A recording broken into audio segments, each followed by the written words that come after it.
As for as Chandrababu is concern ఇది comfortable alliance అని మనం చెప్పలేము. ఒక కంపల్సరీ అలయన్స్. మనం తెలుగులో అయినను పోయి రావాలి హస్తినకు అని పద్యం ఉంటుంది కదా, ఇది తప్పక పోయి రావాలి హస్తినకు ఒక తప్పనిసరి అవసరంగా మారింది తెలుగుదేశం పార్టీ.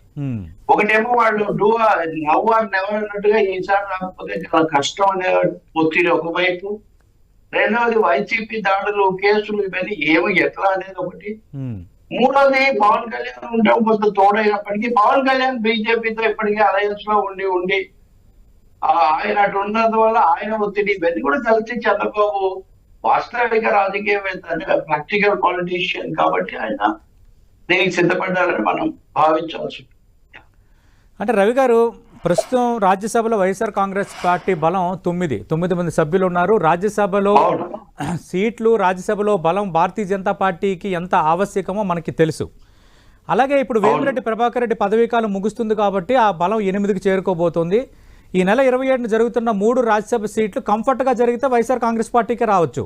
లేదు ఎమ్మెల్సీ ఎన్నికల్లో క్రాస్ ఓటింగ్ ఒకవేళ ఆ తరహా పరిణామాలు ఏమైనా చోటు చేసుకుంటే ఒక సీటు కోల్పోయే ఛాన్స్ అది చెప్పలేము.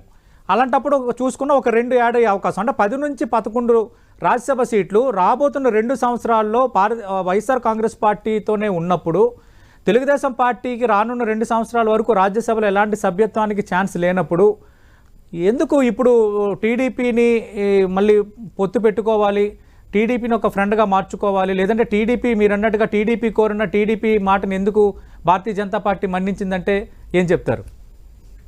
భారతీయ జనతా పార్టీ తిరుగులేనటువంటి శక్తి అని ఎంత చెప్తున్నప్పటికీ కూడా తనకున్న పరిమితులు ఏంటి అనేది వాళ్ళకి బాగా తెలుసు. దక్షిణ భారతదేశంలో ముఖ్యంగా వాళ్ళకి ఒక క్రెడిబుల్ ఫేస్ లేదు. నార్త్ ఇండియా భాష సౌత్ ఇండియాకి సరిపడదు అనేటటువంటి మాట ఆర్ఎస్ఎస్ వాళ్ళు కూడా చాలా మంది ఒప్పుకుంటూ ఉంటారు. వెంకయ్య నాయుడు పదవి విరమణ, ఆయనకు పద్మవిభూషణ్, అద్వానీకి భారతరత్న ఇచ్చి పక్కన కూర్చోబెట్టారు మోడీ గారు. సో వెంకయ్య నాయుడు తర్వాత సౌత్ ఇండియాలో భారతీయ జనతా పార్టీకి ఒక ఫేస్ లేదు. ఇంకొకటి ఈ సమయంలో రేపు పొద్దున ఎన్నికల ఫలితాలు ఎలా ఉన్నాయి, ఒకటి ప్రాంతీయ పార్టీలో ఉన్న చోట బీజేపీకి పెద్దగా సీట్లు రావట్లేదు, ఇవన్నీ వాస్తవాలు. కాబట్టి దక్షిణ భారతదేశంలో రేపు ఏదైనా వాళ్ళ తరఫున అవసరమైతే కొద్దిగా గొప్ప సర్దుబాట్లు ఇట్లా చేసి నలుగురిని కలిపి చేయగలిగిన శక్తి ఉన్న వ్యక్తి చంద్రబాబు నాయుడు. ఆ కారణంతోనే ఆయన దూరం పెట్టారు, ఆ కారణంతోనే ఆయన దగ్గరకు తీసుకుంటున్నారు. అకాలీదళం ఇలాంటివన్నీ బయటికి పోయిన తర్వాత almost friendless BJP. Nitish Kumar ఎప్పుడు బయటికి పోతాడో ఆయనకే తెలియదు. కాబట్టి ఇంకా రెండో విషయం ఏమంటే మీరు వాళ్ళు ఎవరిని కంఫర్టబుల్ గా ఉండనివ్వరు. మీరు అది కూడా గుర్తుపెట్టుకోవాలి. జగన్మోహన్ రెడ్డికైనా చంద్రబాబు నాయుడుకైనా బ్లాంక్ చెక్ అని చెప్పడం బీజేపీ డిక్షనరీలో నిఘంటువులో ఉండదు. వాళ్ళ దగ్గర ఉన్న వాళ్ళు ఎప్పుడైనా ఒక విధమైన ఒత్తిడిలో ఒక విధమైన బిక్కు ఉండుకుంటూ ఏ సమయంలో ఢిల్లీ నుంచి మాకు ఏమొస్తుందో అని వాళ్ళు చూసుకుంటూ ఉండాల్సిందే. ఇప్పుడు నితీష్ కుమార్ పరిస్థితి అయినా అంతే. స్పీకర్ గా ఆయన తీవ్రంగా వ్యతిరేకించిన వ్యక్తిని ఇప్పుడు ఉప ముఖ్యమంత్రి చేశాడు. చంద్రబాబు నాయుడు కూడా ఖచ్చితంగా ఈసారి ఫీల్ ది పిచ్. ఈసారి ఆయన వాళ్ళు గతంలో లాగా ఉంచారు. రెండోది పవన్ కళ్యాణ్ ఫ్యాక్టర్ కూడా ఒకటి ఉంటుంది. పవన్ కళ్యాణ్ ఉప ముఖ్యమంత్రి చేయాలని, సగం కాలం ముఖ్యమంత్రి ఇవ్వాలని కాపు పెద్ద నుంచి వచ్చిన ఒత్తిళ్లు ఇలాంటివన్నీ అక్కడ ఉన్నాయి. పవన్ కళ్యాణ్ ఏమో నాకు మోదీ అంటే అత్యంత విజయాన్ని, మోదీ అంటే చాలా గౌరవం అని ఎప్పుడు చెప్తూ ఉంటారు. సో వీటన్నిటి మధ్యలో ఈ రెండింటి మధ్యలో చంద్రబాబు నాయుడు సర్దుబాటు చేసుకోవటమే తప్ప ఇంకొకటి స్ట్రైక్ రేట్ ఎంత ఉంటుంది చంద్రబాబు తెలుగుదేశం పార్టీకి అనేది కూడా ఒక ముఖ్యమైన ప్రశ్న. ఇప్పుడు 150 స్థానాలు ఉన్న పాలక పార్టీకి ఒక 50 స్థానాలు పోతే కూడా ఇంకా వాళ్ళకు 100కి దగ్గరగా ఉంటారు.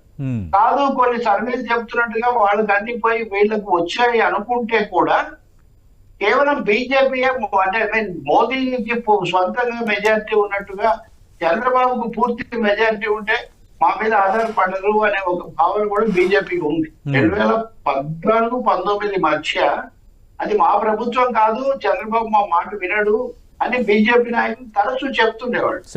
ఇప్పుడు ఆ పరిస్థితి లేకుండా నితీష్ కుమార్ ని ఏ విధంగా అయితే దిగ్బంధం చేశారో చంద్రబాబును కూడా ముందుగానే కేసులు, అరెస్టులు ఇట్లాంటి వాటి ద్వారా చంద్రబాబు కొన్ని తప్పనిసరి పరిస్థితుల్లో ఆయన ఉన్నారు. అందుకని ఆయన ఇప్పుడు పొత్తుకు సిద్ధపడుతున్నారు, చొరవ తీసుకున్నారు. ఎక్కడ నెగ్గాలన్నది అక్కడ తగ్గాలని 1 అడుగు కాదు 4 అడుగులు తగ్గడానికి ఇప్పుడు సిద్ధపడ్డారు. పడినా మీరు చూడండి సతీష్ గారు, ఈ సాయంత్రం కూడా మన మీడియా అంతా ఉదయం నిన్న రాత్రి నుంచి హోరెత్తిస్తున్నప్పటికీ కూడా ఇప్పటికి కూడా మేము చంద్రబాబును అధికారికంగా ఆహ్వానించామని బీజేపీ చెప్పనే లేదు. ఇది డ్యూ రిగార్డ్ టు చంద్రబాబు. జరగడం లేదు, జరుగుతుందని నేను చెప్పండి. ఎందుకు చెప్పకూడదండి? కుదిరితే కుదురుతుంది, లేకపోతే లేదు. చంద్రబాబు గారు వచ్చారు, మేము అంటే బీజేపీ టర్మ్స్ ఎట్లా ఉన్నాయి, బీజేపీ కండిషన్స్ ఎట్లా ఉన్నాయి మనకి ఇక్కడే తెలుస్తుంది.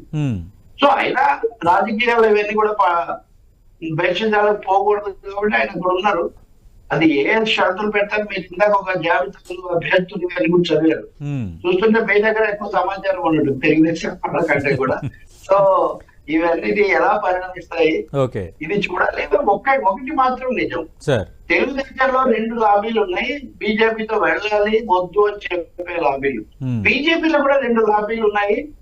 వెళ్ళాలి వద్దు, టీడీపీతో వెళ్తే మనం పెరగమనేవాడు కాదు, మా కండిషన్స్ ప్రకారం మేము పొత్తు కుదుర్చుకొని మీరు పెరిగే విధంగా చేస్తాము అని పెద్దలు చెప్పి ఈ పొత్తు కుదురుస్తున్నాం.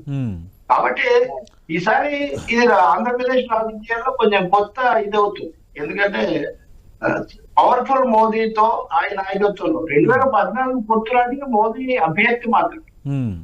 ఇప్పుడు 2 term prime minister, waiting for hattrick. కాబట్టి ఇక్కడ చంద్రబాబు నాయుడు స్థానం తగ్గింది, మోదీ స్థానం చాలా పెరిగింది. ఇది కేవలం 2014 రిపీట్ కాదు, ఇట్ ఈస్ న్యూ స్టేజ్. అంటే రవి గారు, టీడీపీతో పొత్తు కుదిరితే ఎన్నాళ్ళు సహకరించిన వైసీపీ విషయంలో బీజేపీ విధానం ఎలా ఉండొచ్చు సార్ ఇక్కడ నుంచి? మీరు ఒకటి సతీష్, 2014-19 మధ్య కూడా వైసీపీ బీజేపీకి సహకరించింది. రాష్ట్రపతి ఉపరాష్ట్రపతి ఎన్నికలకు కానీ బిల్లులకు కానీ అన్నిటికీ వాళ్ళు సహకరించారు. అందుకని వైసీపీ ఏదో రివర్స్ అయిపోయే పరిస్థితి ఇక్కడ ఏం లేదు. 3 ప్రాంతీయ పార్టీలు లోబడి ఉండడం అన్నది ఆంధ్రప్రదేశ్ లో మాత్రమే జరుగుతూ ఉంది, దేశంలో ఎక్కడ ఇలాంటి పరిస్థితి లేదు.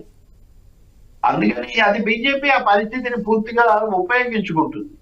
రెండోది కంపల్షన్ కూడా, వాళ్ళు కూడా ఇప్పుడు వీళ్ళని కాదని కాంగ్రెస్ తో కలవలేరు. వైసీపీకి కాంగ్రెస్ సహజ శత్రువు. వైసీపీ ఏర్పడిందే కాంగ్రెస్ మీద తిరుగుబాటుతో. ఇంకా అది చాలాగా ఇప్పుడు చెల్లెలో అన్న ఘర్షణ వచ్చి అటు నుంచి పోటీ పడడం ఇవన్నీ కూడా జరుగుతున్నాయి.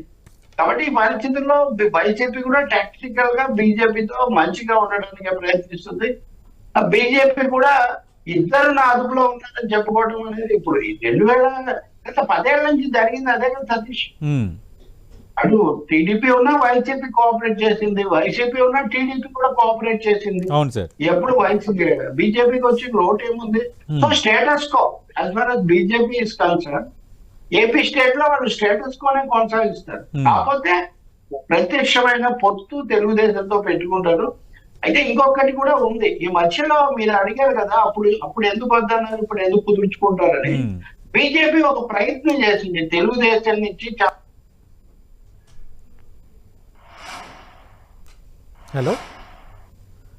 హలో రవి గారు, రవి గారు మాట్లాడండి సార్. రాజ్యసభ నుంచి ఒక రాజ్యసభ తెలుగుదేశం పక్షం మారింది కానీ మిగిలిన తెలుగుదేశం పెద్దగా చెప్పు చెదరలేదు. అలా చెదిరి ఉంటే తెలుగుదేశం ఉనికినే బీజేపీ దాదాపు కబలించి ఉండేది. ఇంకా వేరే చాలా రాష్ట్రాల్లో అలా చేశారు. ఇప్పుడు మహారాష్ట్ర చూడండి, ఎన్సీపీ 2 అయిపోయి చివరికి చిన్న తిరుగుబాటు ఎన్సీపీకి గుర్తింపు ఇప్పించారు, తిరుగుబాటు శివసేన గుర్తింపు ఇప్పించారు. ఇలాంటి ప్రయోగం వాడు తెలుగుదేశం మీద చేసి ఆగిపోయారు. వైసీపీ ఇక్కడ అధికారంలో ఉంది కాబట్టి వైసీపీలోకి వెళ్ళారు 4-5 టీడీపీ వాళ్ళు.